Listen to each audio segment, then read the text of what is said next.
2024년 1월 24일 예배 함께하고 있는 모든 가족들, 동산의 가족들을 환영하고 축복합니다. 방금 보신 영상은 이제 코이노니아 하우스라는 이름으로 사역을 처음 시작했을 때 만들어서 그때 공유했던 영상이죠.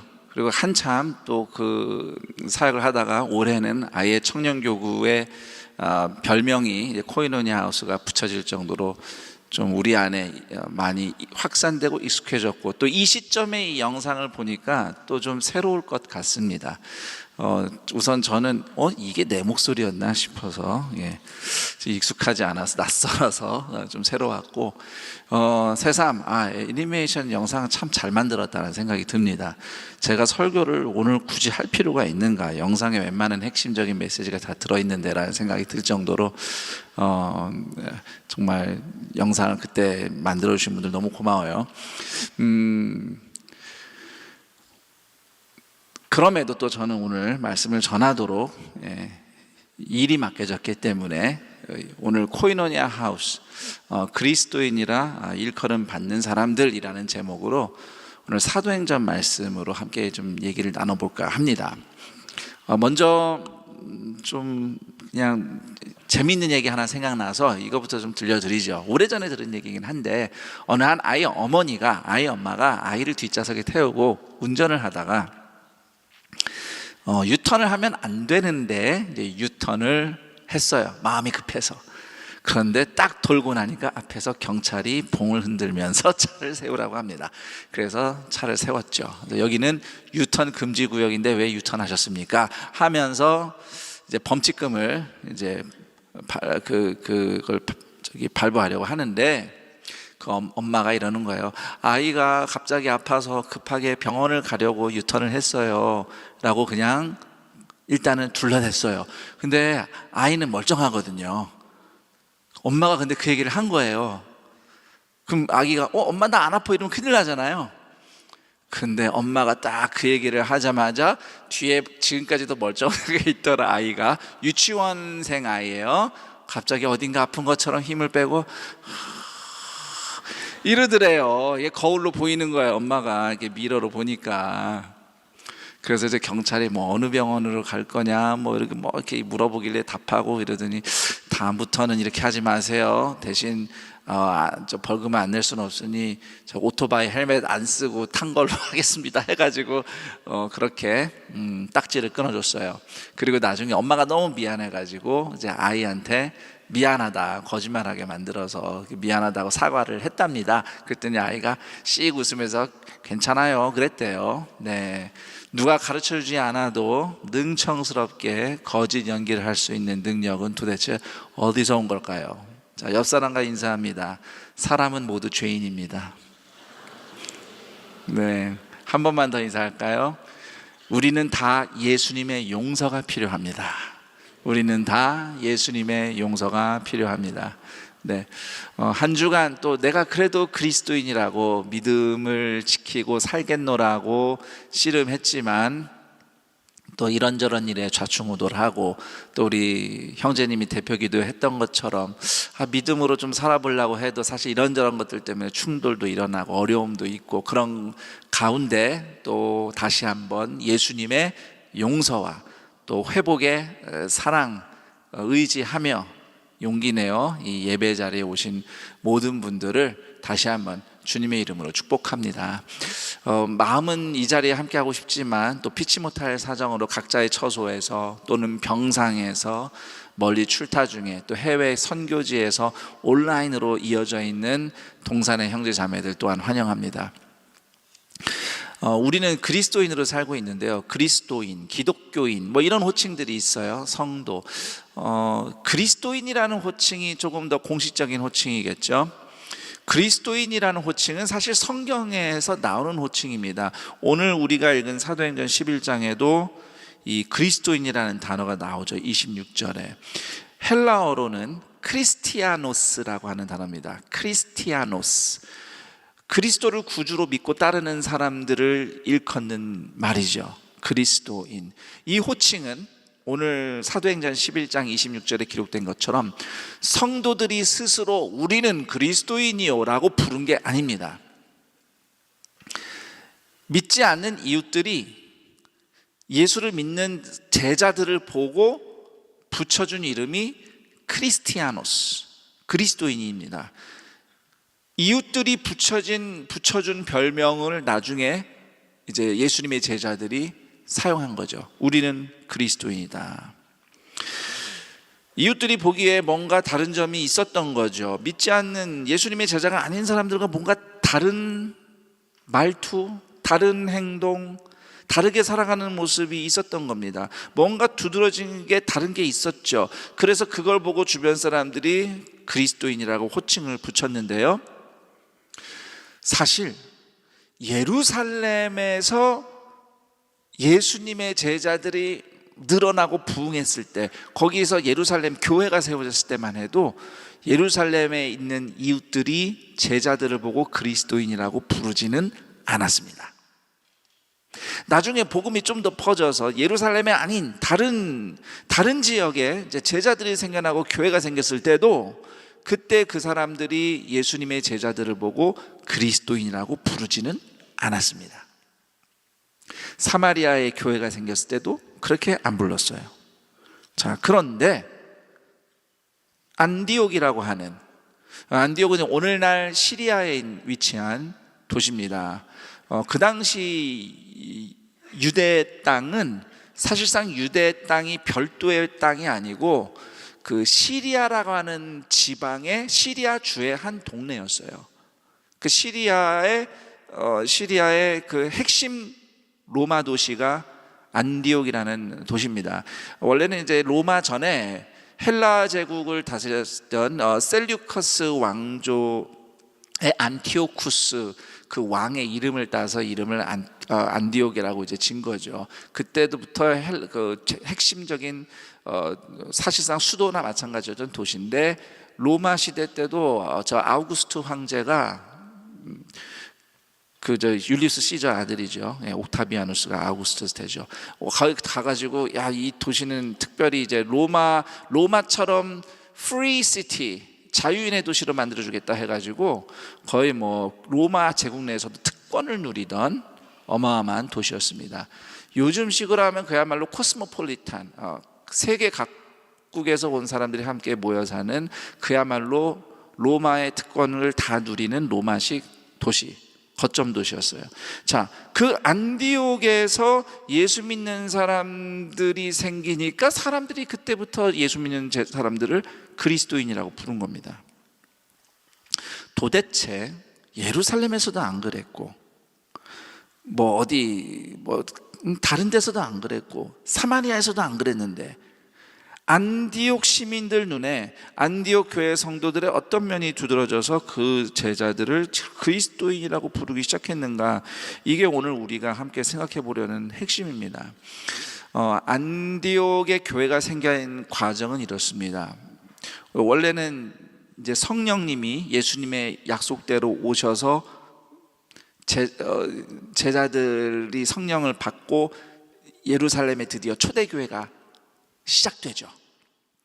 베드로의 설교에 3,000명이 회개하고 갑자기 하루아침에 교회가 막 3,000명 이상으로 늘어납니다. 그러면서 기하급수적으로 예루살렘에 소위 이렇게 말해도 될 것 같아요. 성경에는 그렇게 안 써 있지만 예수 운동, 지저스 무브먼트가 막 일어나는 거예요. 그리고 예수님의 제자들이 성전에 날마다 모여서 집회를 했거든요. 자, 그때까지만 해도 제자들은 무슨 생각을 했었는가? 성경에 표면적으로 나와 있지 않습니다. 하지만 그들이 했던 행동과 어떤 그 맥락을 보면 제자들은 성전에서 뭔가 큰 부흥이 일어날 거라고 기대를 한 것 같아요. 그 전에는 성전은 예수님을 십자가에 못 박았던 유대인과 제사장과 이 서기관들이, 이 사두개인들이, 이 사람들이 다 권력을 잡고 있었는데, 이제 우리가 성령을 받고 예수님의 제자들이 이렇게 늘어나고 우리가 성전에 모여서 이렇게 복음을 전하고 제사장들도 어떻게 할 수가 없고 기적도 일어나고 이러니까 성전에서 정말 새로운 시대가 시작되고 예루살렘에서부터 이 역사가 막 부흥해서 이제 예수님의 제자들이 늘어나겠고 새 세상이 오겠구나, 막 이런 기대를 제자들이 했던 것 같습니다. 그래서 원래는 예수님이 예루살렘과 유대와 사마리아 땅끝까지 가라고 했는데 지금 아무도 안 가고 예루살렘에서만 북적북적 하고 있는 거였어요. 그러다가 갑자기 박해가 일어나죠. 스데반이라는 제자가 복음을 전하다가 분노한 유대인들에게 끌려가서 돌에 맞아 죽는 이제 사건이 일어납니다. 스데반 순교하고 나서부터 본격적으로 유대인들이 예수님의 제자들을 박해합니다. 이제 나중에 좀 더 가면 헤롯 왕까지 나서서 또 박해하고요. 그래서 예루살렘에서 더 크게 부흥하고 성전을 우리가 접수할 수 있겠다라는 그런 기대를 했음직한 제자들이 예루살렘에서 다 떠나고 뿔뿔이 흩어지는 거예요. 곳곳으로. 그런데 그렇게 흩어지면서 복음이 전파되는 겁니다. 예루살렘에서 막 복음이 끌어올랐었는데 사마리아, 유대인과 거의 원수처럼 지냈던 사마리아 지방의 유대인 제자가 가서 복음을 전하고 예수님 제자를 삼고요. 그러면서 막 점점 퍼져나가는 겁니다. 또 이방인들도 복음을 들은 케이스가 있었어요. 가이사랴에 살고 있던 로마 백부장. 로마 백부장이면 유대인들은 그냥 예를 들면 일제시대로 치면요 무슨 일본인 순사나 헌병대장 막 이런 정도 되는 사람이에요. 그런데 그 사람이 유대인을 통해서 복음을 듣고 성령까지 받습니다. 뭐 에티오피아에서 온 네시가 또 복음을 듣고요. 근데 여기까지는요 다 로마 백부장도 그렇고 에티오피아 네시도 그렇고 이 사람들은 이미 유대교 안에 좀 들어온 사람들이에요. 복음을 듣기 전에 이미 구약 성경도 읽고 이스라엘의 하나님이 참 하나님이라는 걸 인정하는 믿음이 있었어요. 그래서 유대인들 입장에서는 이방인이긴 하지만 유대교 안에 들어온 사람들이죠. 어떤 의미에서 걸쳐 있는 사람들. 자, 그러다가 이 예수님의 제자들이 박해를 피해서 흩어지다가 예루살렘에서 한참 북쪽으로 올라가서 오늘날의 시리아 땅에 위치한 안디옥이라는 도시까지 간 겁니다. 안디옥이라는 도시에도 유대인들이 꽤 살았다고 해요. 자, 그런데 갔는데 안디옥이라는 곳에서 이제 복음을 전하죠. 보통 그 당시 제자들은 일단은 유대인들한테 먼저 복음을 전하고 또 이방인이라고 해도 유대교에 걸쳐 있는 사람들, 뭐 아까 사마리아인 얘기했는데 사실은 사마리아인들도 신앙 생활을 했어요. 유대교인들하고는 약간 다르게, 뭐 우리식으로 하면 막 종파가 다르다 막 이런 정도 수준으로는 똑같이 여호와 하나님 찾고 이랬기 때문에 동질성이 꽤 많았어요. 아무리 사마리아 사람이라고 해도 그 사람들도 모세오경 읽고 율법 지키고, 물론 자기네들 나름대로 성경책을 바꿔서 쓴 게 문제긴 했지만 어쨌든 뭔가 좀 이게 있었는 접점이 있었죠. 그런데 드디어 안디옥에서 몇몇 유대인 제자들이 유대교와 아무 상관이 없는 헬라인들에게, 외국인들에게 복음을 전하기 시작한 겁니다. 이게 거의 뭐 그 당시 제자들의 입장에서는 천동설이 지동설로 바뀌는 것 같은 엄청난 패러다임 시프트예요. 이게 뭐 그 전에 그것도 씨름하긴 했지만은 이게 진짜 본격적으로 뭔가 확 바뀌기 시작한 거죠. 아무 접점이 없는 헬라인, 보통 유대인들은 유대인이 아닌 모든 외국인을 헬라인이라고 불렀어요. 실제로 그 시대는 로마 시대긴 하지만 알렉산더가 다 통일한 다음에는 다 헬라어를 나름대로 여기저기 다 썼기 때문에 그쪽은 어쨌든 헬라어 문화가 강했죠. 자, 헬라인에게 처음 복음을 전했어요. 그랬더니 성경에 보니까 오늘 우리 말씀에도 있지만은 수많은 사람들이 하나님께 돌아왔다. 21절에 보면요, 수많은 사람들이 믿고 주께 돌아오더라. 자, 이 돌아오더라는 말이 무슨 말인가요? 주님께 왔다가 아니고 돌아왔다는 뜻은 하나님은 애당초 이 사람들이 돌아와야 할 사람들이라고 생각하셨던 겁니다. 완전히 이방인이 아니었죠. 하나님은 헬라인도 복음을 듣기를 원하셨던 거예요. 표면적으로는 박해를 받고 흩어져서 거기까지 간 거지만 사실 하나님은 예수님의 애당초 제자들이 헬라인들에게도 가서 복음을 전하기 원하셨던 거예요. 그래서 수많은 사람들이 복음에 반응합니다. 돌아옵니다. 하나님께 돌아옵니다. 그러면서 안디옥에 교회가 탄생해요. 그런데 이제부터 왜 안디옥의 제자들은 그리스도인이라고 불렸는가, 이걸 이제부터 생각을 해봐야 됩니다. 헬라인들 입장에서, 로마 사람들 입장에서는 유대교나 예수님의 제자들이나 그냥 같은 거예요. 다른 게 없어요. 다 이스라엘 하나님 찾는 신앙 단체니까요. 그래서 예수님의 제자들도 그냥 유대인들인가 보다라고 생각했던 거예요. 그런데 아니 보니까 유대인들만 모여있는 줄 알았는데 헬라인들도 있어요. 뭐 아프리카에서 온 사람도 있어요. 아시아에서 온 사람도 있어요. 아니 이게 뭐지 싶은 거죠.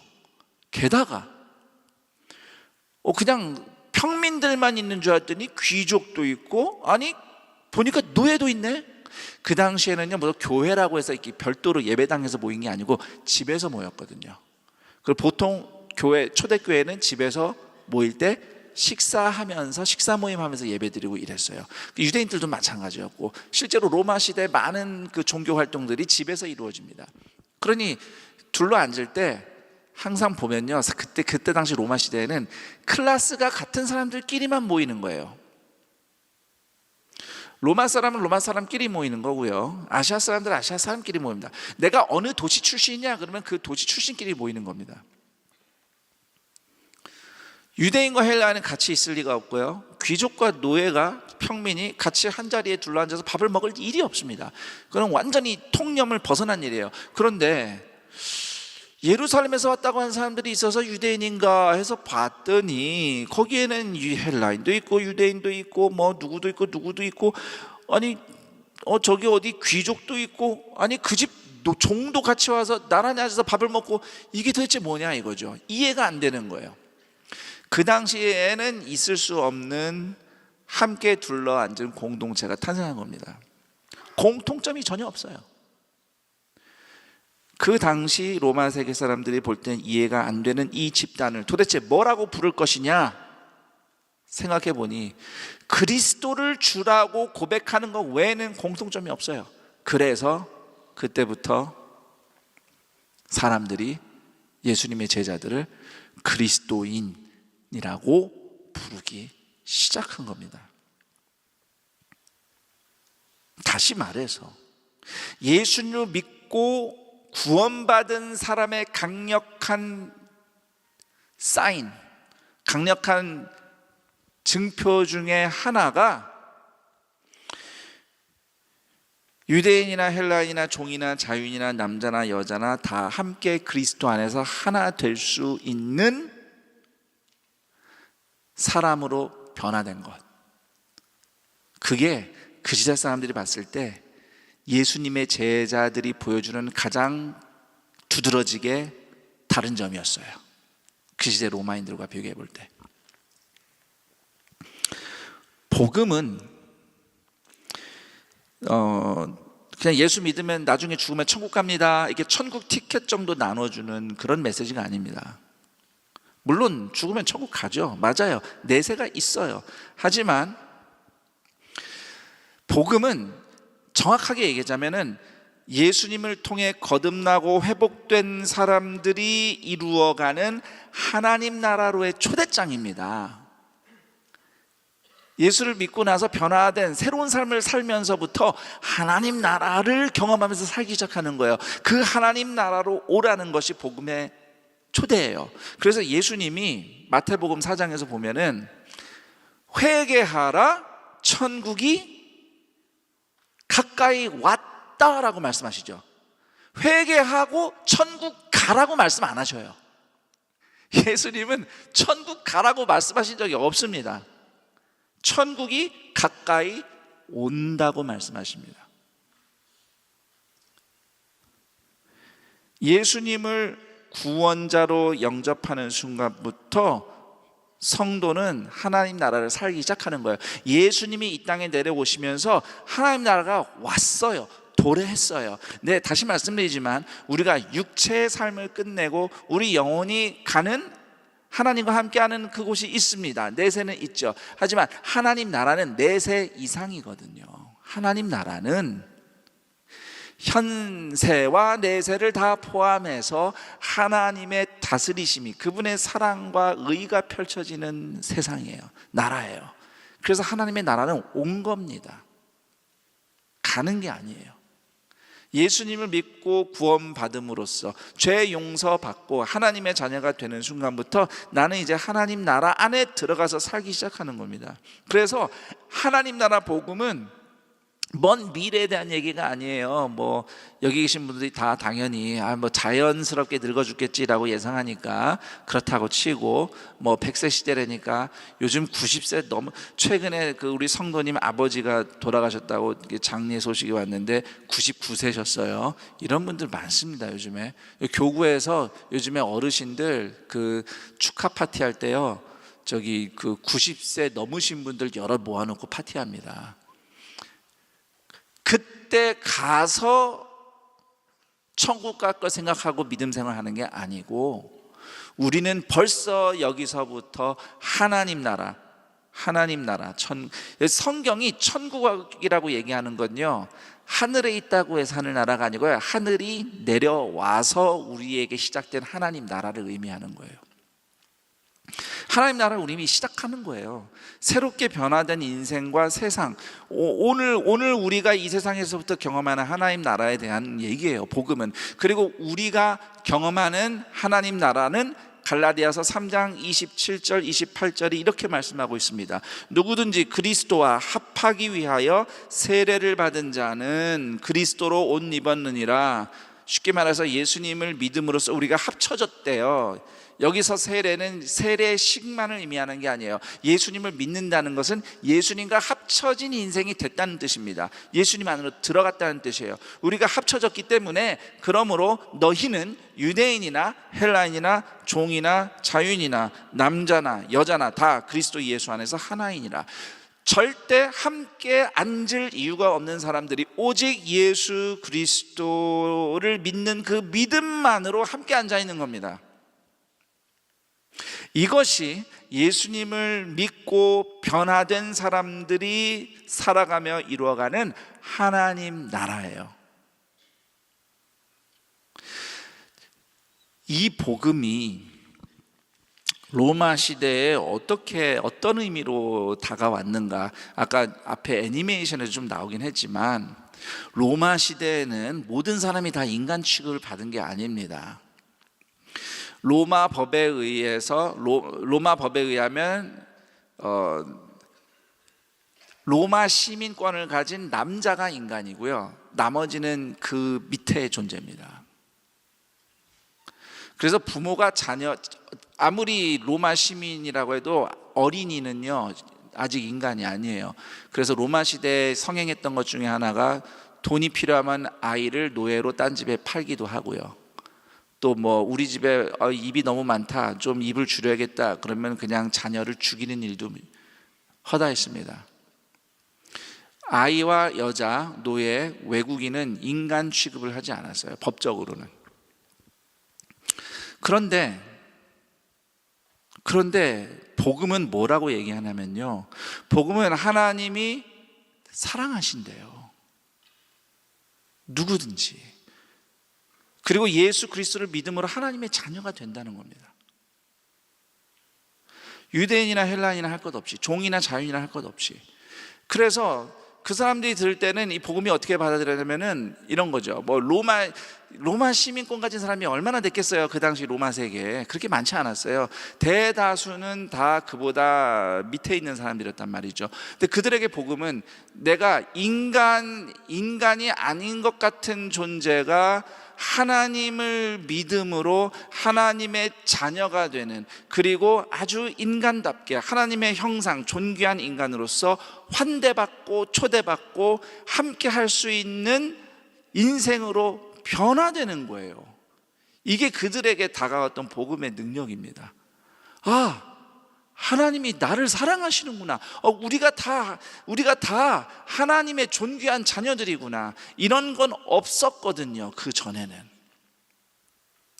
그러니까 안디옥에서 드디어 유대인이든 헬라인이든 어느 나라 사람이든 신분이 어떻든 부자든 가난한 자든 종이든 자유인이든 같이 모여서 함께 먹고 또 함께 대화 나누며 함께 예배하며 함께 하는 이 모습이 대다수 이 세상 그 로마 시대 지배를 받고 있던 사람들에게는 새로운 세상이었던 겁니다. 새로운 세상, 새로운 질서. 그리스도인이라는 이름이 의미하는 것은 바로 이러한 새로운 세상과 공동체를 만들어가는 새로운 사람들을 의미하는 거였어요. 그것은 오늘날에도 마찬가지라고 생각합니다. 그때처럼 우리가 신분제도가 있는 건 아니지만 우리가 현실에서 느낄 때는 뭘 얼마나 가졌고 어디 출신이고 배경이 무엇이고 다 나뉘어져 있고 다 똑같은 인간이라고 하지만 사실은 똑같이 인간 취급받지 못하는 상황 너무 많죠.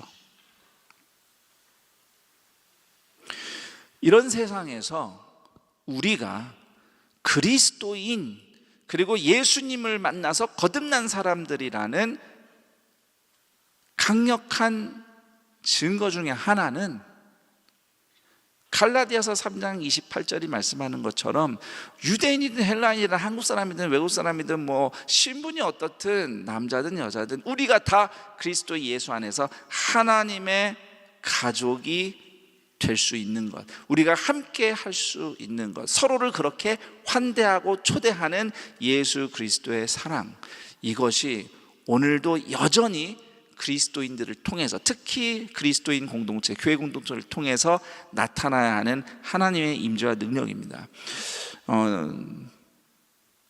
제가 동산교회 이렇게 여러 셀 공동체를 봤고요. 저에게 이 몇 명밖에 안 되는 이 셀에 하나님의 임재가 나타나는구나, 하나님의 능력이 나타나는구나 라는 걸 나한테 보여줬던 셀들은 하나같이 예수님이 아니면 함께 할 수 없는 사람들이 모인 셀이었어요.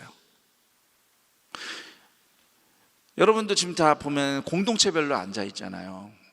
근데 솔직히 말해서 예수님이 아니면 여기서 같이 공동체라고 앉아 있을 사람이 몇 명이나 되겠어요? 이 중에 나하고 잘 맞는 사람, 나하고 잘 지낼 수 있는 사람, 나하고 성향이 맞는 사람, 이런 사람만 만약에 모입시다 하면 이렇게 모일까요?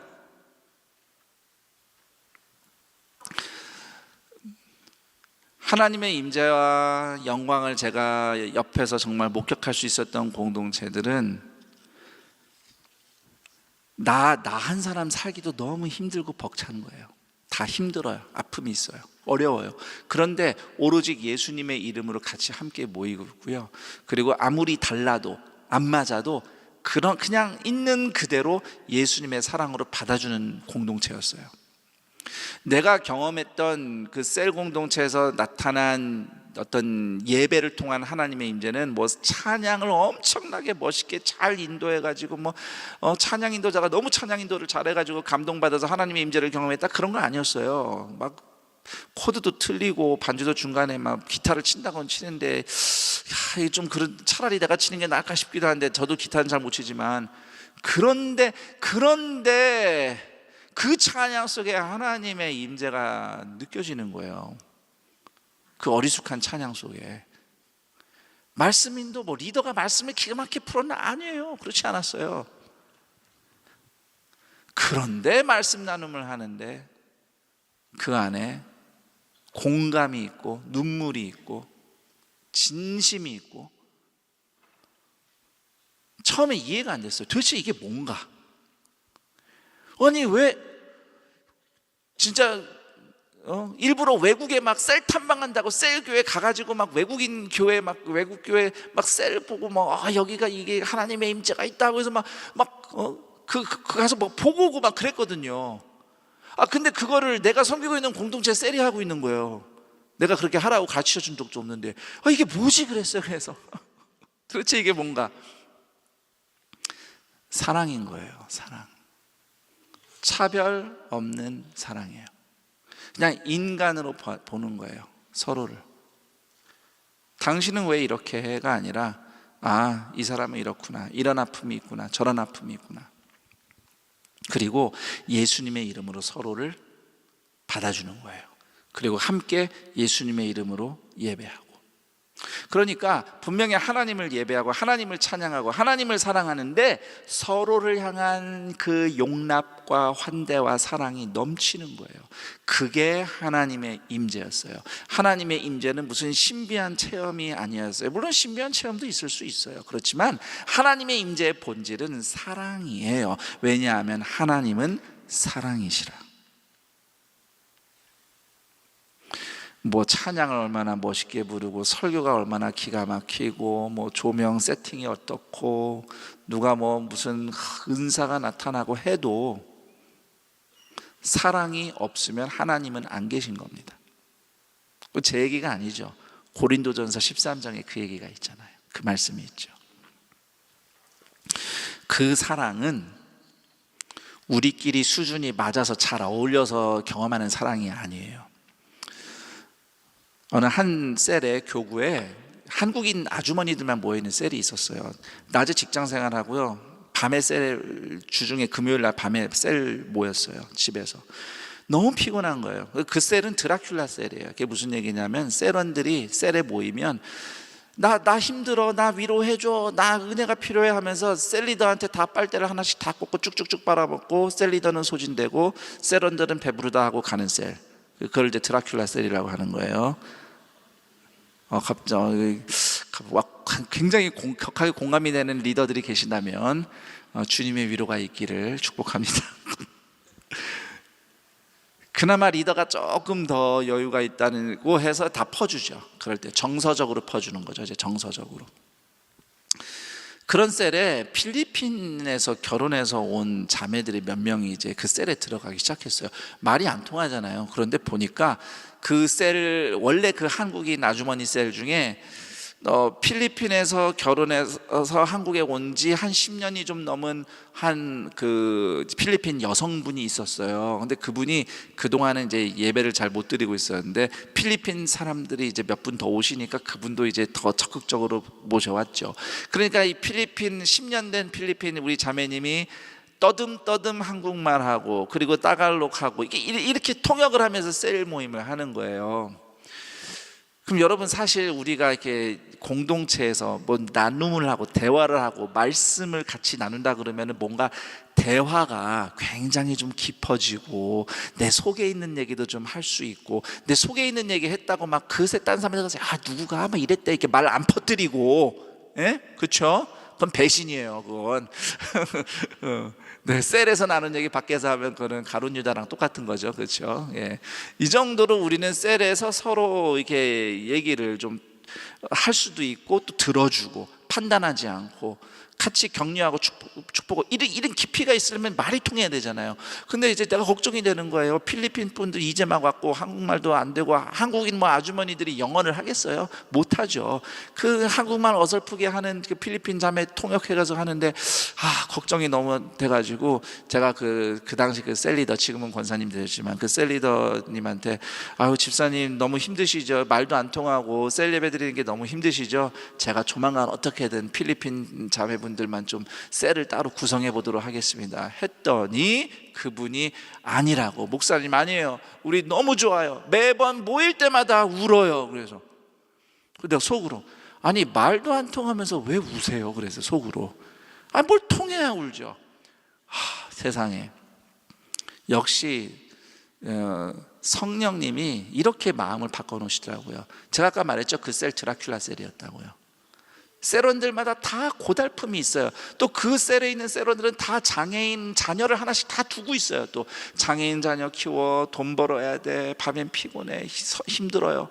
그랬던, 다 나 힘들다고만 아우성했던 셀에 필리핀 자매들은 말도 안 통하고 피부색도 다른데 근데 보니까 너무 어려워요. 한국 남자들 다 K드라마에 나온 남자들인 줄 알고 필리핀에서 일주일, 2주일 선보고서 결혼해서 와보니까 아니에요. 완전 속았어. K드라마는 다 뻥이었어. 한국에 오니까 남편이 일도 안 해요. 집에만 있어요. 이 필리핀 부인이 그럼 가서 일해야 돼요. 막 엄마 보고 싶어요. 근데 엄마는 필리핀에 막 이렇게 막 병들었어요. 내가 여기서 일해서 또 돈 보내야 돼요. 막 향수병도 있고 막 인생은 너무 힘들고. 이게 참 말이 안 통해도 마음이 통하니까 그 셀에서 예배할 때마다, 모일 때마다 하나님의 은혜가 넘치는 거였어요. 원래 셀원들의 마음이 바뀌었어요. 나 힘들다고 막 셀리더한테 빨대 꽂던 셀원들이 태도가 바뀌었어요. 이 필리핀 자매들 우리가 어떻게 도와줄 수 있을까? 그러니까 내가 어떻게 섬길까로 이 모드가 바뀐 거예요. 제가 그렇게 하라고 하지도 않았어요. 전 기대도 안 했거든요. 다 힘들고 고달프니까. 근데 그분들이 오는 순간 매번 말은 안 통해도 그 처지가 이해가 되니까 만날 때마다 울고 위로하고 기도하고 축복해주고 사랑해주고, 딴 거 없어요. 사랑해주고, 맛있는 거 만들어주고. 제가 그렇게 셀 식구들이 변하는 걸 봤어요. 도무지 어울릴 수 없는 분들이 오로지 예수님의 이름으로 함께 하면서 성령님이 사람들을 바꾸는 걸 봤습니다. 그 셀이 그 해에 전도를 제일 많이 했어요. 제가 전도 가서 하시라고, 저는 그런 거 못하는 사람이에요. 그 닥달하지도 않았어요. 하나님의 사랑과 은혜를 경험하니까 아버지의 일에 관심을 가져요. 이게 중요한 핵심입니다. 서로 다른 사람들이, 예수님이 아니면 함께 할 수 없는 사람들이 모여서 사랑을 경험하니까 아버지가 하시는 일에 관심을 가져요. 그래서 밖으로 나가는 겁니다. 하나님 아버지는 밖에서 일하시니까요.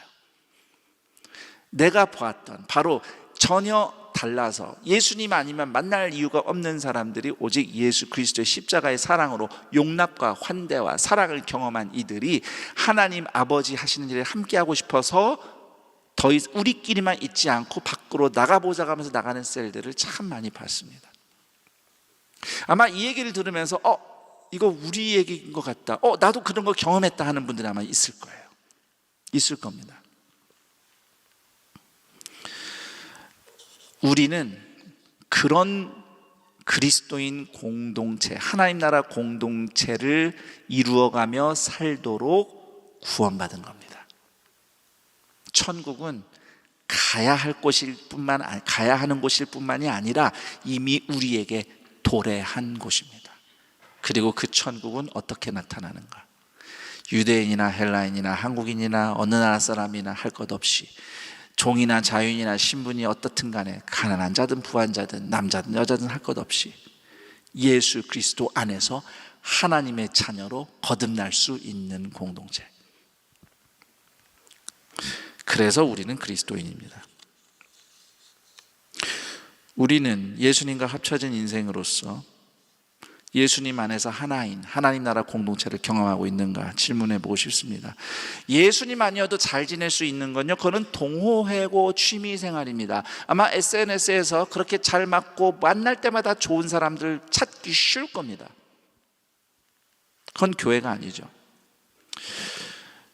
예배, 찬양, 기도, 이런 어떤 신앙적인 활동 중에 경험하는 엑스타시, 어떤 감동, 오늘 막 예배 끝내줬어, 뭐 이러면, 그거를 하나님의 임재 경험이라고 생각한다면, 물론 그것도 임재 경험 중에 하나겠지만, 그냥 그게 하나님의 임재 경험이라고 그 수준으로 생각한다면요, 죄송합니다. 그건요, 이슬람교회도 있고 불교도 있고 힌두교회도 있어요. 방언은 기독교인만 하는 게 아닙니다. 이슬람교도 방언은 해요. 신기하죠. 그렇다고 제가 기독교인들이, 그리스도인들이 방언하는 걸 이렇게 중요하지 않다, 이걸 얘기하는 게 아닙니다. 현상, 엑스타시, 어떤 체험, 이런 건요 다른 데도 비슷한 게 있어요. 그런데요, 거기에는 절대 없는 게 있습니다. 삼위일체 하나님의 사랑입니다. 삼위일체 하나님의 사랑의 임재. 원래 함께 할 수 없는 사람들이 오직 예수님의 이름으로 서로를 용납하고 환대함으로써 실천되는 예수 그리스도의 사랑. 십자가가 세로대가 있고 가로대가 있죠. 복음은 하나님과 나를 이을 뿐만 아니라 그 예수님의 사랑으로 사람과 사람을 이어줍니다. 코이노니아 하우스는 바로 이와 같이 예수님이 세우신 교회 공동체를 이루어가는 사역 중 하나로 출발했어요. 코이노니아 하우스라는 이름은 사실은 지금은 계속 WM 센터라고 부르죠. 우리 월드 미션 센터, 우리 외국어 예배부가 같이 예배드리는 그곳을 WM 센터라고 불렀는데, 코로나 전에 그 건물이, 원곡동 건물이 너무 낡아서 이사를 가야 되는데 어떻게 할까? 제가 좀 꿈에 부풀어 올랐어요. 나름 땅을 사서 혹시 건물을 새로 지을까? 아니면 어디를 장소를 구입할까? 재정이 좀 들지만 우리가 이제는 선교를 해야지. 그래서 제2의 원곡동 시대 해서, 우리도 다 이주민이었어. 안산 시민 90%는 안산 토박이가 아니거든요. 우리 다 이주민이야 해가지고 뭔가 그렇게 할 때 WM 센터 이름을 좀 새롭게 바꾸고 싶었는데 딱 떠오른 게 코이노니아 하우스였어요. 그래서 처음에는 WM 센터 이름이 코이노니아 하우스였고, 그렇게 컨셉을 지은 이유는 우리가 그냥 선교한다 이게 아니라, 선교가 일어나는 그 환경에서 유대인이나 헬라인이나 한국인이나 외국인이나 할 것 없이 함께 예수님의 이름으로 함께하는 이 사랑의 임재, 하나님의 코이노니아 임재를 경험하는 장을 펼쳐보자라는 취지에서 이름을 그렇게 새로 짓겠다고 생각을 했어요. 그리고 그럴 때 저는 사실 지금 사부 예배 드리고 있는 우리 동산의 청년 성도들이 특히 많이 그 장에 함께 함으로써 그리스도인으로서 어떻게 함께 예수님의 이름으로 함께 하는가를 경험하고 성장할 수 있는 그런 어떤 물리적인 공간을 좀 마련했으면 좋겠다는 기대로 막 준비하고 기도하고 했는데, 코로나 빵 터지면서 다 스톱이 됐죠. 그 와중에 또 하나님이 새롭게 좀 가르치셨어요. 코이노니아 하우스는 단순히 건물의 이름이 아니다. 이거는 사역의 이름이어야 한다라는 생각의 전환이 옵니다. 그래서 단순히 외형적으로 외국인과 한국인들이 다 함께 교제하며 또 예배하는 공동체로 경험하는 곳, 이런 차원의 어떤 공간이 아니라 사역으로 하자 해서 이 코이노니아 하우스의 가장 중요한 몸통은 저는 동산교회의 젊은 성도들이라고 생각하거든요. 청년 성도들, 여러분들이 정말 그리스도인답게 예수 그리스도의 이름으로 서로 다른 사람들과 함께 하며 하나님의 은혜를 경험하는 사람들로 성장해야 한다고 확신하기 때문에, 그래서 그때에 우리가 처음 코이노니아 하우스를 청년 성도들이 주축이 돼서 함께하는 사역으로 시작을 했고, 처음에는 작은 실험, 작은 시도로서 이렇게 해오다가 올해 우리가 청년 공동체를 전체적으로 사역을 개편하면서 아예 청년 교구가 코이노니아 하우스라는 이름을 갖게 된 것이죠. 그래서 코이노니아 하우스는 간단하게 말하면 갈라디아서 3장 27절 28절의 말씀대로 이루어지는 것을 우리가 경험하고 싶다는 것입니다. 우리가 예수님과 합쳐졌기 때문에, 그래서 우리가 있는 곳에서는 언제나 유대인이나 헬라인이나 한국인이나 어느 나라 사람이나 종이나 자유인이나 신분이 어떻든 환경이 어떻든 남자나 여자나 예수님 안에서 함께 하나님의 가족이 될 수 있는 그런 환대와 초대와 용납과 사랑이 나타나는 공동체, 그게 교회의 모습이어야 하고요. 특히 그러한 것을 경험하기 제일 좋은 환경이 선교적 환경이에요. 선교적 환경. 그래서 코이노니아 하우스가 그것을 목표로 해서 시작이 됐고 여기까지 온 거죠. 좀 이따 얘기 듣겠지만 올해, 그래서 특히 올해 또 여러 가지 코이노니아 하우스의 그 맥락에서 여러 사역들이 있었고 여러 성도들이 그 공동체를 경험했어요. 그 얘기를 들을 건데요. 제 얘기를 정리를 좀 해야 되겠습니다. 오늘은 또 코이노니아 하우스 세미나라는 차원에서 함께 사부 예배를 드리고 있기 때문에 제 설교가 평소보다 조금 길어진 건 좀 양해해 주시고요. 이제 정말 이제 마무리를 해보겠습니다. 여기도 보면 풍선도 있고 한데요. 이 풍선하고 코이노니아 하우스는 관계가 있습니다. 이거부터 할게요. 왜 코이노니아 하우스의 하우스는 HAUS냐? 이거 제2 외국어를 특정 나라 언어로 하신 분은 딱 보고 아셨을 거예요. 네, 저 독일어입니다. 이유는 단순합니다. 영어로 처음에 하우스라고 썼는데 뭔가 촌스러워요. 그래서 어떻게 좀 멋있을 수 있을까 했는데 마침 제가 2019년에 여름의 안식월에 독일의 종교 개혁지 탐방 차원에서 이렇게 다녀왔는데 거기는 집이 하우스가 저렇게 쓰더라고요. 그래서 갑자기 딱 생각이 나요. 어차피 코이노니아도 영어가 아닌데 뭐하러 영어를 쓸 필요가 있는가? 코이노니아는 헬라어, 그렇죠? 그리고 독일어로 하우스 해가지고 코이노니아 하우스로 적은 거예요. 그래서 영어보다 낫지 않나요? 예. 단순한 이유입니다. 굳이 의무를 부여하자면 우리는 종교개혁의 후손이니까. 예, 종교개혁은 독일에서 시작됐어요. 이거 너무 갖다 붙였다. 어쨌든 하우스 영어 대신 독일어로 쓴 것은 굉장히 단순한 이유였어요.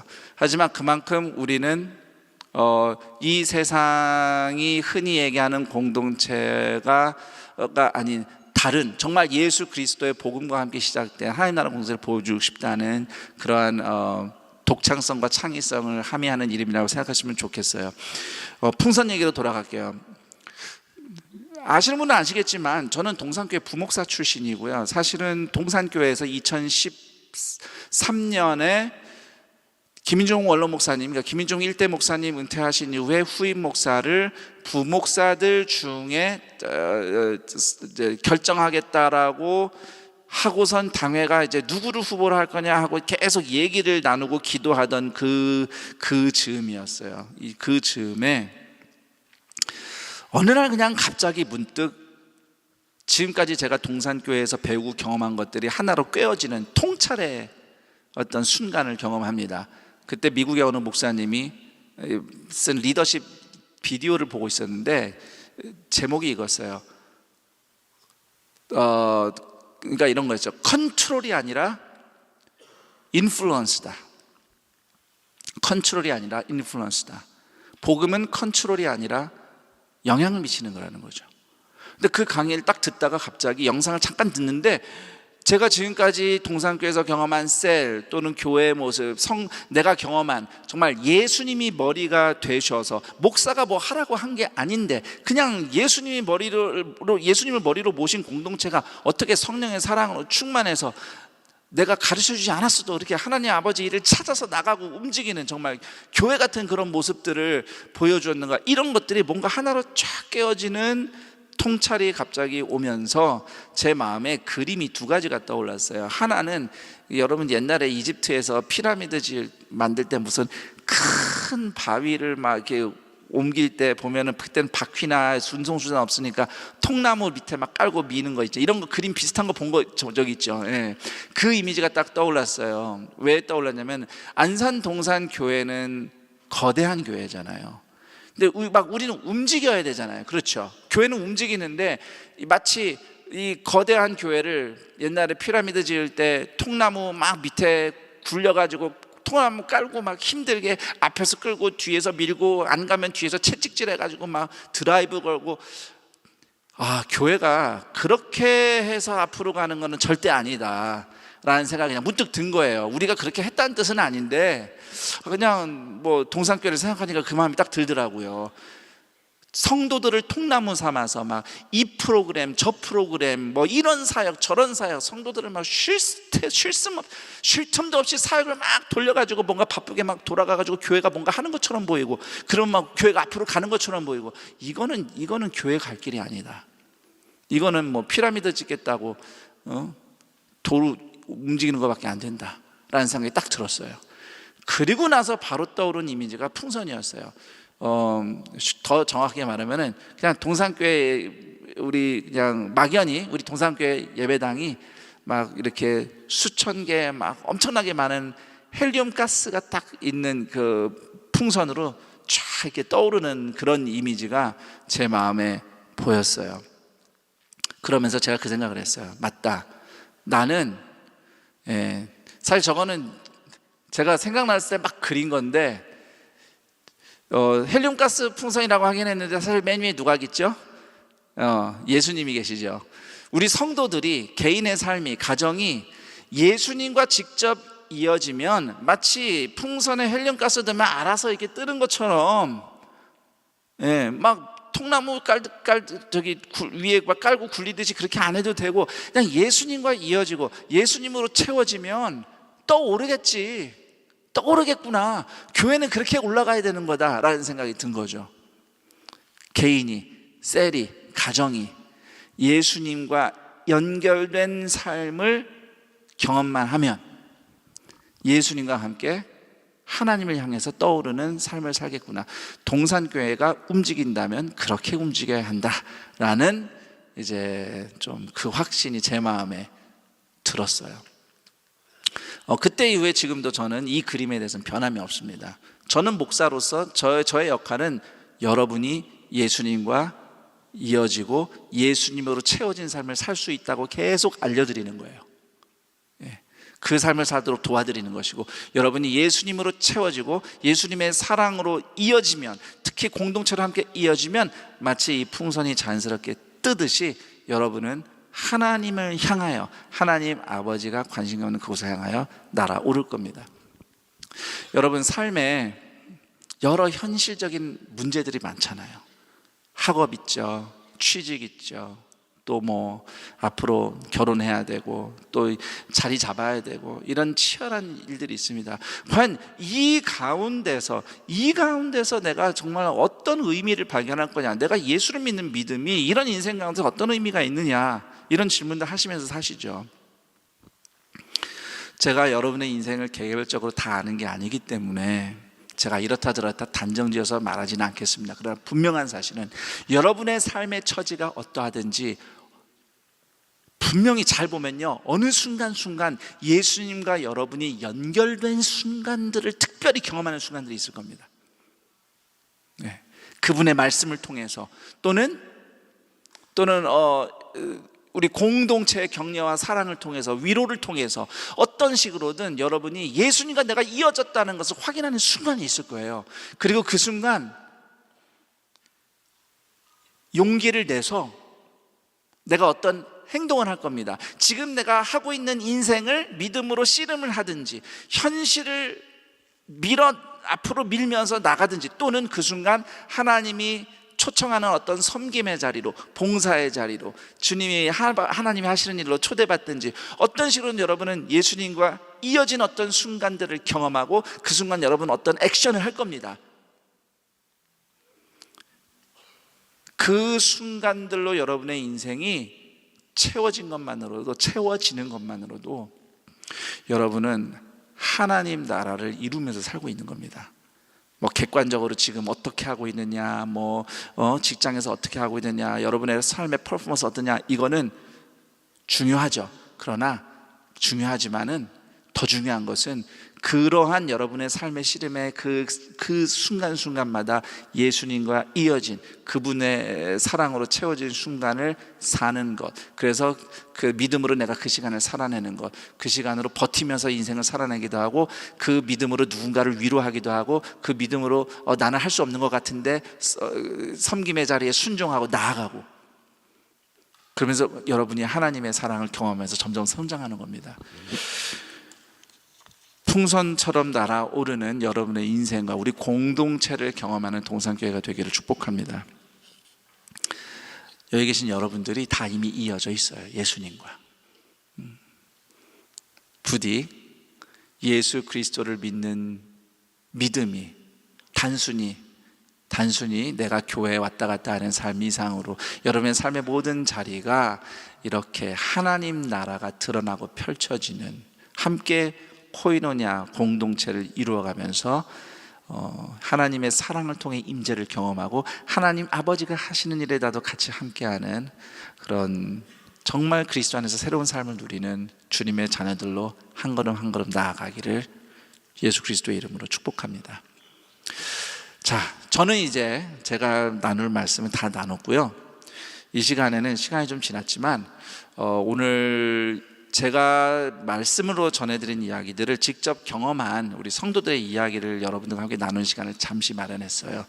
사실 이 성도님들이 굉장히 용기를 내서 나온 겁니다. 이렇게 어디 가서 말하기가 쉽지 않은데, 올 한 해 동안 특별히 코이노니아 하우스의 이런 정신과 또 하나님 나라에 향한 비전을 가지고 어떠한 시도, 또 어떠한 배움과 어떠한 성장을 경험했는지 우리 성도들이 직접 나눠주는 이야기를 함께 들을 텐데요. 나올 때 큰 박수로 부탁드리겠습니다. 네. 사회는 제가 안 봐요. 저 설교하느라고 힘들어가지고 이제 사회는 우리 정광호 목사님께서 사회를 봐주실 텐데요. 목사님께 그 마이크를 넘기겠습니다.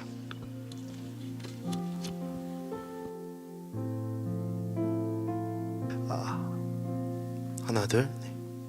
사회를 맡게 된 정광호 목사입니다. 네. 2024년 한 해 코이노니아 하우스 청년교구에서 예수님과 연결되어 풍선으로 떠오르는 성도와 셀이 그 마을로 성장하기 위해서 다양한 초대와 그리고 시도, 새로운 장이 마련되었습니다. 그리고 그 안에서 경험하는 그 한 대와 한 걸음의 순종이 있었는데요. 우리는 그 작은 경험과 순종을 통해서 내가 변하고 예수님을 닮아 자라가는 성숙을 경험합니다. 그 장들에 참여하신 이 많은 성도님들 중에 우리 6분의 성도님들을 모셨습니다. 새로운 장에 낯설고 익숙하지 않기 때문에 많이 용기 내어서 이 자리에 왔는데요. 용기 내어서 순종의 한 걸음을 걷고 이 자리에 나오신 6분의 성도님들에게 우리 박수와 격려의 박수 한번 드리도록 하겠습니다. 네. 6분의 성도님들이 우리가 어떤 이야기를 들려줄지 참 기대가 됩니다. 먼저는 코이노니아 미션 안산 선교 시스템에 참여하신 신소영 어린이 성도님의 이야기를 들어보고자 합니다. 본당 소년부 초등학교 6학년인데요. 어머니와 함께 참여하셨고 함께 배우고 발견한 것을 나눠 주실 텐데 우리 잘 경청하면서 함께 듣도록 합시다. 안녕하세요. 저는 이번 코이노니아 미션 안산 선교에 참여한 본당 소년부 신소영입니다.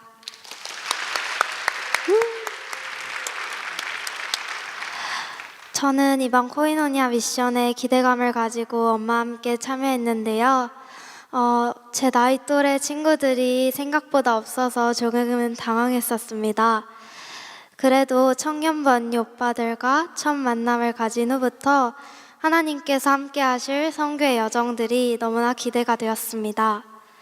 제가 이번 안산 선교에서 가장 좋았던 점은 10대인 저부터 20대, 30대인 청년부 언니 오빠들, 그리고 40대인 저희 엄마까지 선교라는 한 가지 소망을 가지고 한 마음이 될 수 있었다는 것이 너무나 신기했습니다. 그리고 제가 배운 점은 우크라이나와 러시아인 그리고 몽골인들이 한데 모여 예배드리는 작은 교회에서 저희 팀도 예배를 드리면서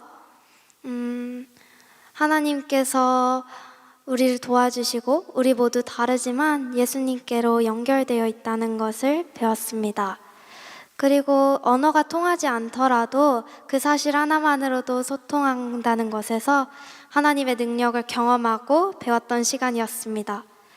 마지막으로 이번 안산 선교를 통해 제가 성장한 점은 선교란 내가 남을 도와주는 대단한 일이다라는 고정관념이 있었는데 그 고정관념이 깨지고 선교란 예수 그리스도의 이름으로 함께 나아가야 할 동역자들을 발견하고 그 동역자들과 함께 기뻐하고 축복하며 예배드리는 것이라는 것을 깨달았습니다. 네, 감사합니다. 6학년 같지 않죠? 너무 잘하네요. 네, 감사합니다. 안산 선교에서 친구들과 여행을 함께 하는 것으로 알고 있는데 그 선교에서 친구가 되고 사랑을 경험하는 선교를 통해서 나의 생각과 틀이 깨어지고 경험한 그 신소영 어린이 성도님의 이야기가 우리 모두에게 참 배움이 될 것 같습니다. 나눠주셔서 감사하고요. 이번에는 동일하게 코이노니아 미션에 동참하신 우리 성도님의 이야기를 들어보려고 합니다. 우리 김성민 성도님이신데요. 해외 선교에 참여해 주셨는데 그 여정을 통해서 배우고 우리 발견한 이야기를 들려주시면 우리가 잘 듣도록 하겠습니다. 네, 안녕하세요. 저는 이청 드림공동체 한가득 마을 26살 김성민이라고 합니다. 네, 감사합니다. 앞서 나눠주신 소영 자매님의 나눔 너무 잘 들었고, 앞에서 너무 잘할수록 제가 너무 떨리는 거예요. 다음 차례여가지고. 네, 아무튼 감사하고 제 나눔을 한번 해보도록 하겠습니다. 저는 올해 여름에 코이노니아 미션 해외팀 중에서 인도차이나 팀으로 함께 동참하게 되었는데요. 제가 인도차이나 팀을 선택하게 된 이유는 선교 사역 중에서 이제 학교 사역이라는 타이틀을 봤어요.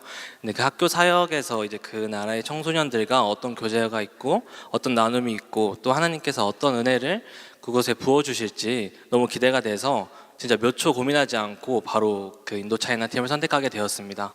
근데 너무 빨리 결정해서인지 사실 선교 훈련을 받으면서도 또 1차, 2차 모임을 나가서도 조금 가벼운 마음이었던 것 같아요. 깊은 나눔을 하지도 못했던 것 같아요.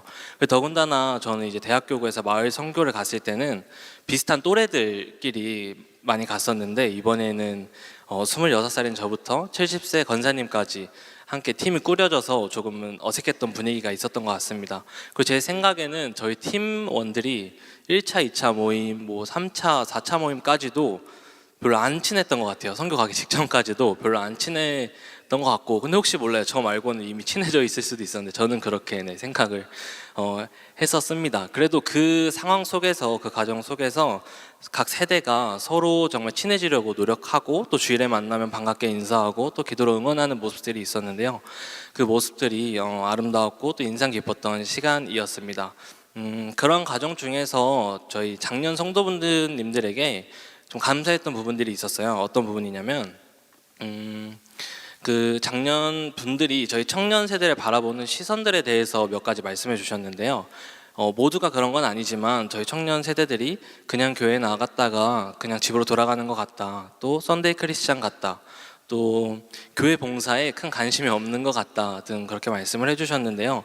그 말씀을 하신 이후에 어떤 얘기를 해주셨냐면 우리가 바라보는 청년 세대들을 바라보는 시선은 이런데 어떻게 그들에게 접근하면 좋을지에 대한 말씀이셨어요. 그래서 저희 청년 세대들도 나름 저희의 상황과 사정을 대변하고 또 나눔을 진행을 했었는데요. 그러한 과정 속에서 정말 작년 성도분들이 저희 이야기를 너무 귀담아 들어주시고 또 존중해 주시는 모습이 기억에 많이 남았습니다. 그리고 저희 청년 세대들 역시 작년 성도분들과 같이 선교를 가게 되면은 이런 아쉬운 부분들이 있다라는 소문들이 몇 가지 있었어요. 제가 들은 걸 기준으로 얘기해 드리자면 그들과 함께 가면은 이제 모든 짐은 우리가 들어야 된다. 뭐 캐리어, 뭐 공용 짐 이런 거 얘기하는 건데요. 그런 짐 우리가 들어야 된다. 내가 그 선교지를 선교로 간 건지, 그 짐들이 선교로 간 건지 잘 모르겠다. 또 이제 프로그램 사역을 하면 대부분 우리 젊은 세대들이 도맡아서 한다. 뭐 아니면 세대 차이가 난다 등 여러 가지 소문들이 있었는데요. 제가 지금 앞으로 할 얘기가 청년 세대 모두를 대변할 수는 없지만 저는 이렇게 생각합니다.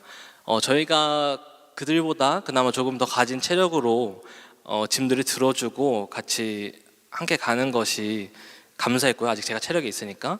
그리고 프로그램 같은 경우는 진짜 각자 가진 사명들과 그 하나님이 주신 달란트들로 뭐 미용, 미술, 게임, 율동 다양하게 정말 모두가 동참해서 참여해 주셨고 상황과 사정이 되지 않으시는 분들은 각자의 자리에서 또 도와주시고 후원해 주시고 기도해 주신 그런 기억이 나고요. 세대 차이는 당연히 납니다. 세대 차이는 당연히 나는데 저는 또 어떤 걸 느꼈냐면 그 세대 차이 속에 담겨 있는 그 우리 어떻게 보면 믿음의 선배님들인 그 작년 성도분들의 그런 나눔과 기도, 간증 그리고 그 경험들이 있었는데요. 그것들을 들으면서 세대 차이를 극복할 수 있는 너무나 큰 가치들이 있었기에 그것들은 크게 걱정하지 않으셔도 혹시 내년에 동참하실 분들이 계시면 그 부분들은 크게 걱정하지 않으셔도 된다고 생각을 합니다. 그리고 제가 정말 좋아하고 존경하는 저희 권사님 한 분이 70세 권사님 한 분이 계시는데요. 그 권사님, 저희 팀원들이 그 권사님을 바라볼 때 정말 소녀 같으시다, 어린아이 같으시다라는 표현을 많이 했는데 제가 기억이 나는 게 있어요.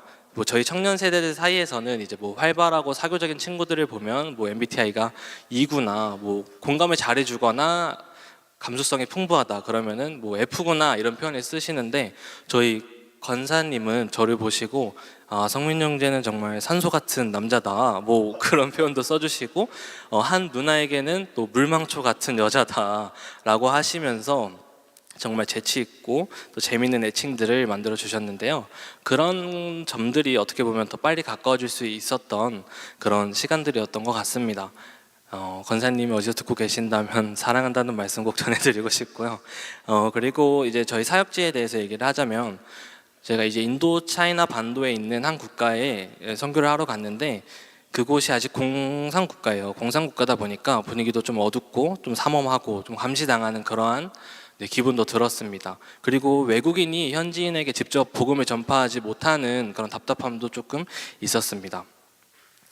그 와중에 이제 저희 현지에 계신 선교사님이 15년 정도의 선교 스토리를 들려주시고 앞으로의 비전에 대해서 말씀을 해주시는데 진짜 너무 신나서 그 말씀을 해주시는 거예요. 그래가지고 그 부분들이 인상 깊었고 하나님이 그 땅을 너무 사랑하시고 또 그 선교사님이 사역을 하시는 걸 들었을 때 그 나라에 은혜의 탑들이 하나씩 쌓여져 가고 있구나라는 생각들을 했고 그 탑들이 뭐 유지되거나 땅으로 꺼지는 것이 아니라 계속 하늘을 향해 가고 있다는 그런 점도 느꼈습니다. 그리고 조금이나마 배워간 언어들로 또 프로그램들로 그들과 소통을 했을 때 느낀 건데요. 그들의 눈이 너무 선하고 맑고 또 저희를 언제 봤다고 너무 행복하게 맞이해주고 인사해주고 또 저희가 하는 사역들을 받아들일 때 정말 그 마음속에 어떤 필터가 있는 것이 아니라 있는 그대로를 받아들여 줬어요.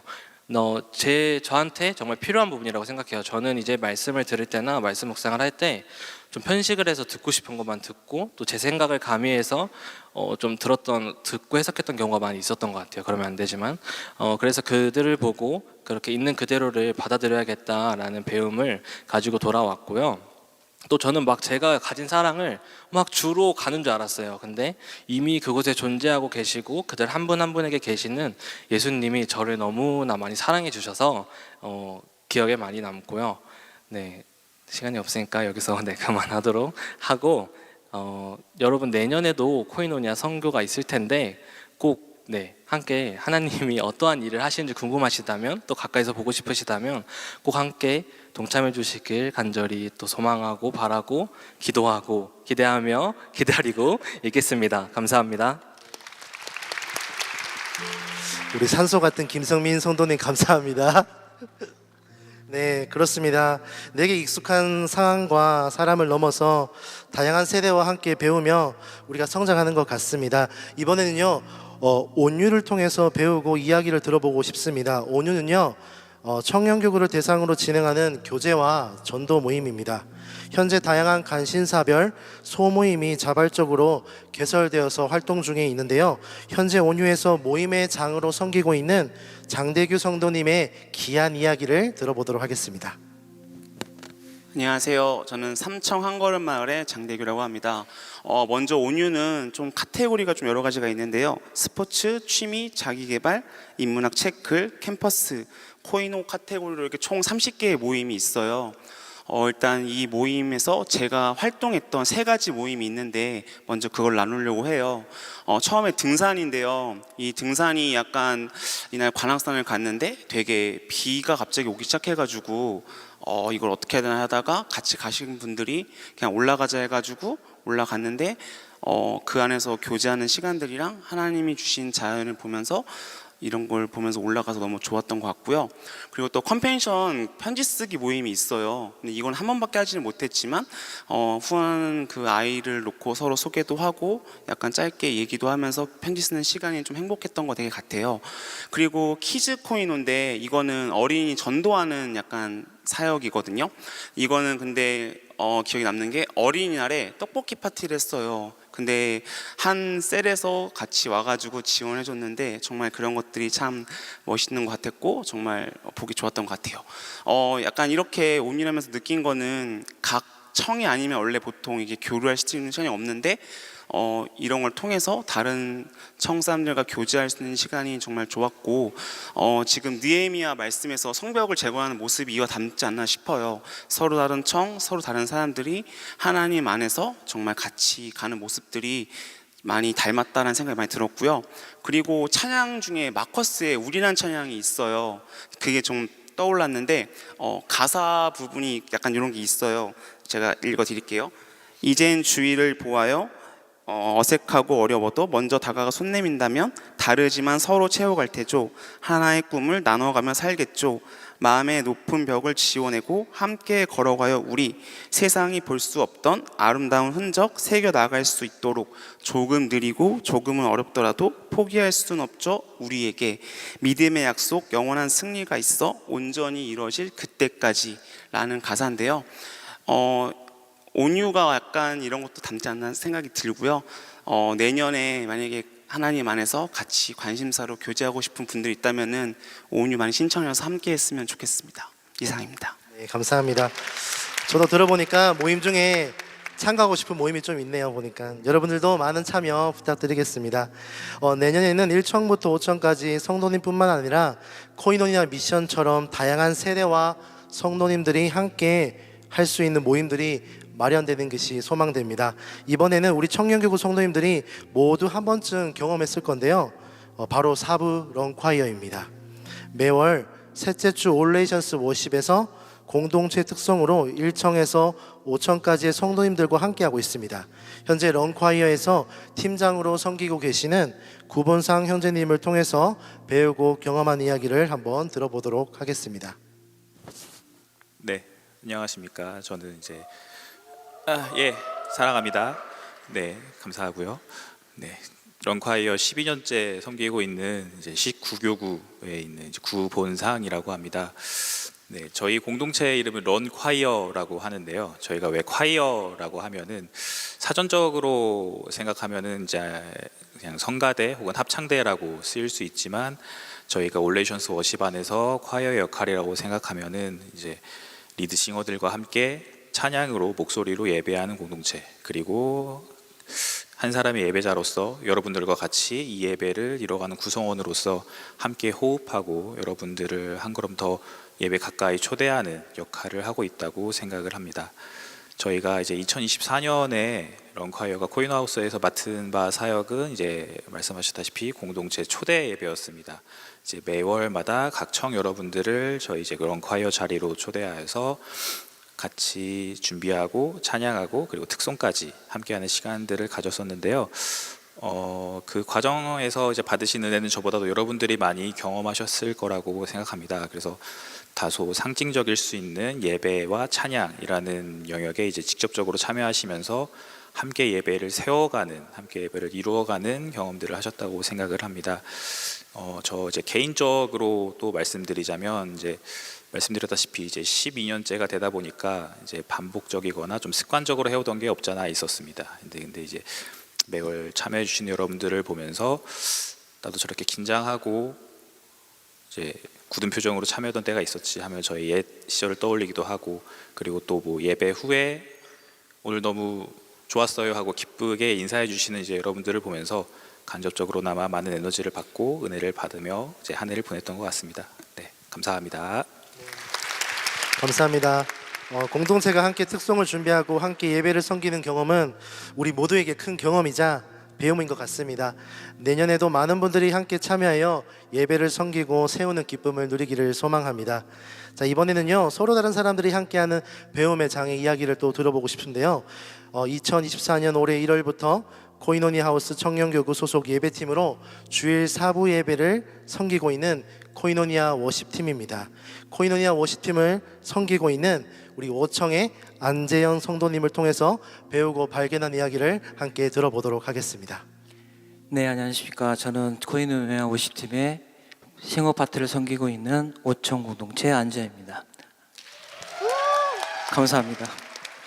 코이노니아 워십팀은 하나님이 원하시는 예배, 하나님이 원하시는 공동체를 배워가는 배우기를 바라는 어느 성도 누구나 함께 할 수 있는 그런 팀으로서 나이, 성별, 신분, 국적을 초월하여 예배하고 예수님을 닮아가는 훈련과 양육을 그런 광고를 보고 부족하지만 제가 이렇게 지원하게 되었고 그렇게 신청을 하게 됐고 지금까지 코인웨어 50팀과 함께 하고 있습니다.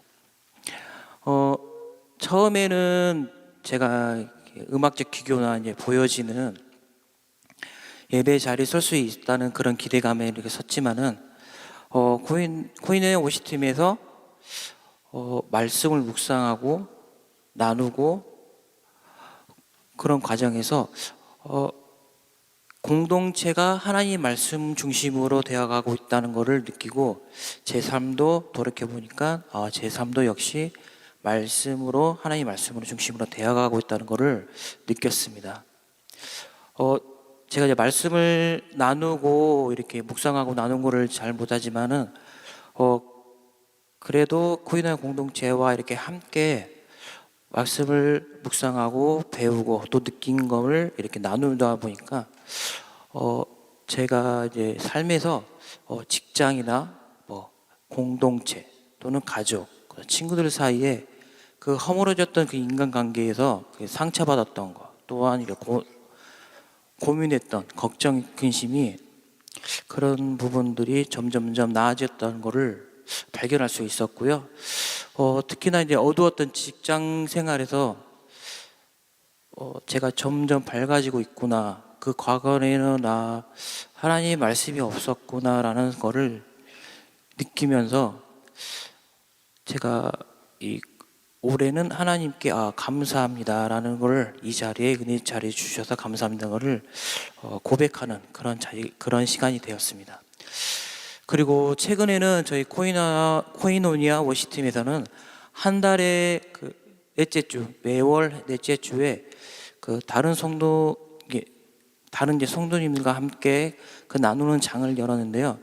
1청, 그다음에 1청, 4청, 그다음에 예배 지원팀. 오늘은 3청 예배팀과 함께 했는데 처음에는 이렇게 낯설고 그랬지만은 함께 이렇게 진짜 환대하면서 또한 이제 환영하면서 또한 같이 이렇게 또 말씀을 또 나누고 또 느낀 점을 보고 듣고 또한 이렇게 서로 이렇게 나누는 과정에서 이게 따뜻함을 느꼈어요. 따뜻함을 느꼈고 이게 저만 누리면 될까라는 생각도 있었지만은 다 같이 이렇게 함께 누렸으면 좋겠다. 다 같이 나눴으면 좋겠다라는 생각이 들어서 기쁜 마음으로 이렇게 참여하고 있습니다. 제가 지난주에 금요 예배 때 청년 그 공동체 예배 때 코이노니아 워십팀에서 이제 섬기고 있는데 그 설교 말씀에 동등한 인격체라는 그런 말씀에서 동등한 인격체가 이런 거구나 걸 느꼈어요. 특별한 사람이 모여서 이렇게 누리는 그 자리가 아니라 하나님을 은혜에 사모하는 자, 하나님을 원하는 자, 하나님을 갈망하는 자, 또한 말씀을 또 갈망하는 자들이 함께 모여서 이 자리가 하나님의 은혜를 자리는 우리 그 특별한 자리가 아니라 누구나 참여할 수 있는 자리구나라는 것을 느꼈습니다. 네, 감사합니다. 우리가 특별한 사람들이 모여서 섬기는 것이 아니라 누구나 함께 할 수 있는 공간에 앞으로 더 많은 성도님들이 함께 초대받아서 성장하고 경험하기를 소망합니다. 마지막으로요. 사랑받고 사랑하는 우리, 사랑하고 사랑하는 우리, 너와 내가 주고받는 천국. 괜찮죠? 네. 이 찬양 기억나시죠? 장애인 주일에 사부에서 들려줬던 공동체 노래입니다. 예쁜 영상과 함께 만들었는데요. 사랑부와 함께 공동체 노래와 사랑 있는 예배를 통해서 배우고 발견한 이야기를 우리 이영준 성도님께서 함께 나눠주시겠습니다. 네, 안녕하세요. 저는 사랑부 교사로 섬기고 있는 사청 라온마을 이영준이라고 합니다. 우선 제가 섬기고 있는 사랑부에 대해서 잠시 설명을 드리자면 방금 정황 목사님께서 찬양의 은사가 있으신 줄 몰랐네요. 그런가요? 불러주신 찬양의 가사 내용처럼 이제 서로 비장애인과 장애인들이 서로 사랑을 주고받으면서 천국을 경험하는 그러한 부서입니다.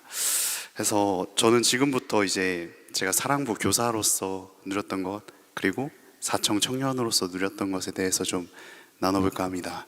제가 그 나눔에 대한 은사가 없어서 좀 요점만 좀 빠르게 좀 말씀드리도록 하겠습니다. 넘겨주시겠어요? 네. 우선은 지금 보이시는 부분은 이제 첫 번째로 이제 공동체의 노래에 대해서 좀 설명을 드려야 될 것 같아요. 공동체의 노래는 이제 서로 다른 이들이 이제 하나님 안에서 모여서 이제 함께 나눔하고 함께 이제 셀레베를 누리면서 함께 이제 가사를 적고 멜로디를 만들고 이제 함께 찬양을 완성해 나가는 그러한 사역인데요. 저희 같은 경우는 이제 이번 2월 달에 사랑부 성도분들과 이제 사랑부 교사분들, 사랑부 사역자분들이 모여서 화요일 저녁에 이제 4주간의 셀 모임을 통해서 함께 이제 사랑부에서 누렸던 것들을 나눔하고 함께 셀 예배를 드리고 함께 묵상하고 같이 그림도 그리면서 좀 이제 찬양을 만드는 시간을 좀 가졌었습니다. 그래서 넘겨주시겠어요? 해서 나오게 된 게 이제 선물이라는 찬양인데요. 아마 교회 1층 로비에서 이제 다들 혹시 그 뮤직비디오에서 이제 초록색깔 배경을 두고 되게 많은 성도분들이 이제 풍선이 떠 있는 부분에서 이제 같이 함께 율동하고 찬양하는 영상을 보셨을 텐데요. 이제 부끄럽지만 저도 저기 손을 흔들고 있습니다. 그래서 저 찬양이 이제 4주간의 저희의 묵상과 사랑부에 대한 이제 마음이 담겨져 있는 찬양이라고 보실 수 있겠는데요. 그래서 저 찬양을 들을 때마다 약간 그때의 마음이 좀 떠오르는 것 같아요. 들을 때마다 이제 그 첫 소절이 그 늦어도 기다릴게 인데요. 죄송합니다. 계속 불러셔도 괜찮을 것 같은데. 네, 이 가사를 처음에 이제 저희가 이제 작성했을 때는 그냥 너가 지각해도 기다려줄게 약간 이런 느낌으로 저한테 다가왔었는데 이제 사랑부 안에서 여러 사역들이나 여러 성도들을 만나고 경험하면서 나는 네가 분명히 늦을 걸 알아. 근데 난 기다려줄 거야. 이런 마음으로 좀 다가오는 것 같아서 좀 매 순간 새롭고 사랑부라는 공동체에 대해서 좀 더 사랑하는 마음이 좀 깊어졌던 것 같습니다. 그래서 넘겨주시겠어요? 제가 속해 있는 사청 있는 공동체는 이제 있는이라는 이름 그대로 실천하고자 여러 이제 공동체들과 있는 예배를 진행을 하고 있어요. 그래서 제가 섬기는 사랑부와 제가 속해 있는 사청 있는 공동체가 이제 함께 사랑 있는 예배라고 해서 함께 금요 예배를 이제 진행했었는데요. 저 사실 처음에는 되게 그 걱정이 좀 많았습니다. 우리 사청 청년들이나 사랑부 성도들이나 우리가 같은 시대를 살고 있고 같은 밥을 먹고 같은 공기로 숨을 쉬고 하고 있는데 우리가 좀 달라요. 그래서 우리가 같이 예배를 드릴 수 있을까 하는 노파심이 좀 있었는데요. 이번 사랑 있는 예배를 통해서 저는 우리가 그냥 조금 다를 뿐이지 다 같은 하나님을 사랑하고 다 같이 예배 드리는 걸 즐거워하는 하나님의 자녀라는 걸 좀 확인할 수 있어서 저는 굉장히 좋았습니다. 그래서 네, 귀한 경험을 할 수 있었고요. 공동체의 노래도 그렇고 있는 예배도 그렇고 저는 이러한 좋은 코이노니아 하우스만의 예배가 널리 퍼졌으면 좋겠고요. 그리고 끝으로 이제 사랑부 혹시 교사를 희망하시는 분이 계시다면 지금이 기회입니다. 주저하지 마시고 네 짧게. 그렇습니다. 네, 감사합니다. 네, 감사합니다. 한 분 한 분이 들려주시는 이야기가 이 자리에 모여있는 우리 모두에게 배움과 도전이 되기를 소망합니다. 가장 중요한 것은요, 초대에 응답한 것, 그리고 용기를 내는 것이 아닐까 생각되어집니다. 그리고 그 한 걸음의 순종을 통해 인도하시고 가르치시는 예수님께 잘 배우고 예수님을 닮아가는 것이 아닐까라는 생각이 들어집니다. 2025년도 코이노니아하우스 청년교구에서 마련되는 그 배움의 장에 더 많은 성도님들이 용기 내어서 함께 하시기를 기대합니다. 이상으로 돌아보기 모임을 마치도록 하겠습니다. 감사합니다.